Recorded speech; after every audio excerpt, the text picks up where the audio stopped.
안녕하세요. FP 수업 시간입니다. 오늘도 지난 시간에 이어서 세무 부분을 살펴볼 텐데요. 218페이지 비과세 소득과 분리과세 소득 이 부분부터 살펴보도록 하겠습니다. 우리가 일반적으로 원칙은 뭐냐면요. 개인이 소득을 올렸을 때, 즉 이익을 거뒀을 때는 그것은 과세 대상임이 원칙입니다. 그래서 이익이 발생 시 그것은 과세, 세금을 부과해야 된다는 게 원칙이에요. 그런데 여러 가지 이유로 예외 사항이 있습니다. 이 예외 사항은 뭐 사회적인 필요에 의해서 그리고 어떤 공익적 목적에 의해서 뭐 그런 여러 가지 내용들을 통해서 이것은 개인이 소득을 올렸음에도 불구하고 과세하는 데서 뭔가 이제 배제하는 그런 룰이 있는데요. 그 룰 중에서 그 과세 부담을 덜어주는 방식이 크게 두 가지입니다. 예외, 즉 이익이 있음에도 불구하고 과세를 좀 줄여주는 그 방식이 있는데 그 두 방식 중에서 첫 번째는 뭐냐면요. 바로 비과세 소득이라고 되어 있습니다. 즉 이것은 소득을 올렸을 때 이러한 부분에서 소득을 올린 것은 일체 세금을 안 내도 된다라는 부분이죠. 자, 비과세 소득에 해당되는 내용이 5가지 있는데요. 첫 번째, 공익신탁의 이익 이렇게 되어 있습니다. 공익신탁의 이익은 이런 것이죠. 내 전 재산을 누군가에게 맡기겠다. 그리고 거기서 생긴 그 맡겼을 때 그 사람이 그 내 재산을 잘 관리 감독하는 과정에서 생긴 이익금이 있지 않겠습니까? 그 이익을 공익적인 목적에 쓰겠다라고 했었을 때는 이것은 그 이익이 나를 위한 것이 아니고 사회를 위한 것이잖아요. 우리가 조세를 통해서 궁극적으로 하려는 것이 우리 국가의 여러 가지 공익적 목적에서 그것을 사용하려고 하는 것이기 때문에 그 내용과 맥을 같이 한다 이렇게 봐서 바로 그 부분은 우리가 과세하지 않는다. 그래서 비과세다. 이렇게 되는 것이고요. 두 번째, 연금소득 중 일정 요건에 해당되는 소득. 여기 일정 요건에 대해서 구체적으로 나열된 것들이 그때마다 좀 다릅니다. 그리고 매년 조금씩 이제 시행령 자체가 바뀌어지는데요.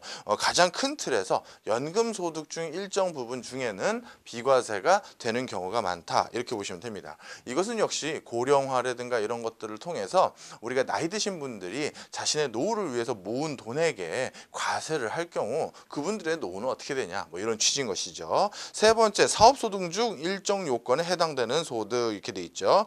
역시 사업 요건들 중에서 특정 사업 요건들이 있습니다. 대표적으로 비과세 항목이 뭐냐 하면 교육 관련한 사업이에요. 예를 들어서 교육 관련한 사업은 국가의 발전, 공익적 측면에서 굉장히 유용하죠. 그리고 사교육이나 이런 것들을 가만히 보셨을 때 그 학원이나 그런 이런 지금 저희가 하는 것도 마찬가지입니다. 교육 관련한 사업들 또는 출판업도 문화 창달에 도움을 주는 업무들이죠. 이런 것을 수행하는 그 과정에서 이익에 과세를 때려버린다면 그 세금만큼 결국 가격을 올리게 됩니다. 그죠? 가격을 올리게 되면 교육 서비스를 받는데 높은 비용을 내야 되고 또는 책을 하나 사서 보는데 또 높은 비용을 내게 되어 있습니다. 그래서 이러한 불이익을 막고자 이런 특정한 사업소득 중에서 공익적 측면에 가까운 내용들에 대해서는 우리가 또 과세하지 않는다. 이렇게 보시면 되고요.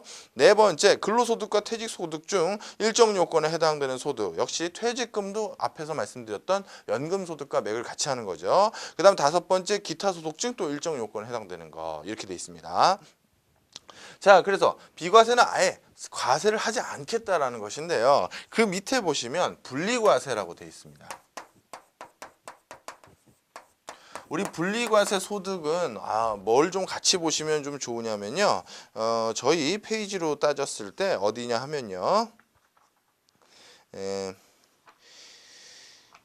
222페이지 보시죠. 222페이지 잠시 먼저 보시면요. 거기 3번 해가지고 종합소득세 기본세율이라고 나옵니다. 자, 우리가 소득세라는 것은 돈을 많이 벌면 벌수록 더 높은 세금을 내야 되죠. 즉 그 이유는 세율 자체도 높아지기 때문에 그렇게 되는 겁니다. 그래서 우리가 버는 돈이 많아지면 많아질수록 그거에 부합해서 더 높은 세금을 내는데요. 그 정도가 거기 표에 나와 있죠.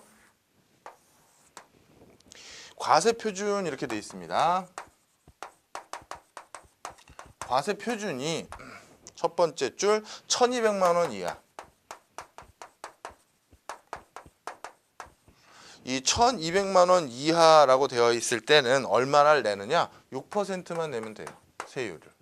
그래서 우리가 무엇인가 세금을 매겼을 때 1200만 원보다 저 소득이 1200만 원보다 적으면 단순히 내 재산의 번 소득의 6% 수준만 세금으로 내면 끝나는 겁니다. 그런데 제가 번 돈이 1200만 원을 초과해서 어디까지? 바로 4600만 원까지.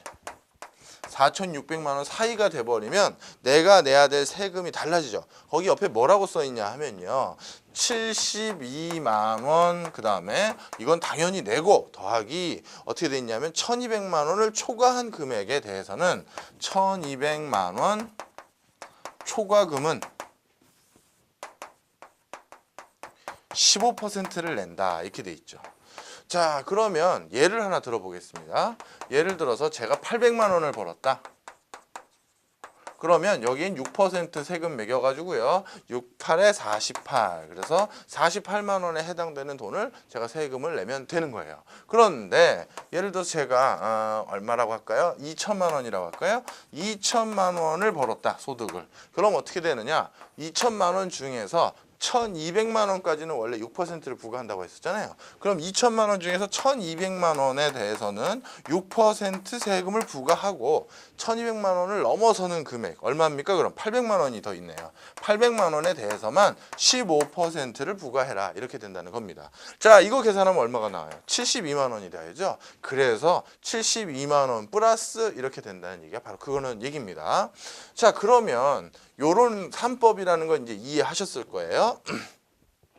그런데 우리가 소득이라는 것이 하나의 형태로 모든 재산을 버는 사람은 별로 없습니다. 지난번에도 한번 슬쩍 말씀드렸는데요. 저같이 뭐 이렇게 많은 돈을 버는 사람도 아니더라도 저도 당연히 회사를 다니니까 근로소득이 있을 거예요. 그죠?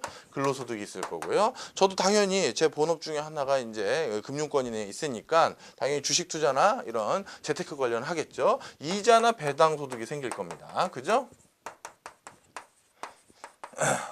자, 이렇게 돼 있고요. 그 다음에 저는 이런 강의나 또는 제 집필한 책이 팔리면 이런 것은 일종의 사업소득으로 분류가 됩니다. 그래서 사업소득을 또 내야 돼요. 그 다음에 예를 들어서 제가 있는 단독주택의 밑에 있는 조그만 상가에 제가 임대를 줬고 거기서 나오는 임대소득이 있다. 제 사업소득은 비과세니까 이거 빼버리고 그냥 간단히 이렇게 이해해 보겠습니다. 자, 그랬을 때 예를 든 거예요. 제 근로소득이 예를 들어서 3천만 원이다. 그 다음에 제 이자 소득이 예를 들어서 얼마로 할까요? 제 숫자를 좀 맞추면 좋으니까요. 1,000만 원을 하겠습니다. 그 다음에 임대소득이 얼마냐? 이렇게 했었을 때 임대소득은 2천만 원으로 할게요. 자, 그런데 일반적으로 여기 지금 뭐라고 써 있었죠? 222페이지 종합소득세 그렇게 돼 있고 그 밑에 큰 번호 2번으로는 종합과세 대상 이렇게 돼 있죠. 그래서 일반적으로 개인이 돈을 버는 형태가 이렇게 달라졌다 하더라도 이것들을 전부 어떻게 한다? 다 더해서 얼마입니까? 6천만 원이네요. 그럼 내 수익은 6천만 원이니까 이 과세표율에서 6천만 원에 해당되는 구간에서의 세금을 내야 돼요. 그럼 4,600만 원까지는 요거고 그 다음에 4,600만 원을 초과해서 8,800만 원까지는 어떻게 한다? 8,800만 원까지는 582만 원 플러스 몇 퍼센트 세율을 부과하냐면요. 초과됐을 때는 24%일 텐데 예, 제가 잘못 받는 거 맞네요. 24%의 세율을 부과하게 되어 있습니다. 자, 그러면 이걸 합쳤을 때는요. 일단 582만 원 내고 플러스 6천만 원에서 4,600만 원을 뺀 얼마입니까? 1,400만 원이네요. 1,400만 원에 대해서는 24%라는 높은 세율을 부과해서 내게 되어 있죠. 자, 이게 종합과세의 일반적인 원칙입니다. 그런데 아까 제가 다시 저희 원래 페이지로 좀 돌아가 보죠.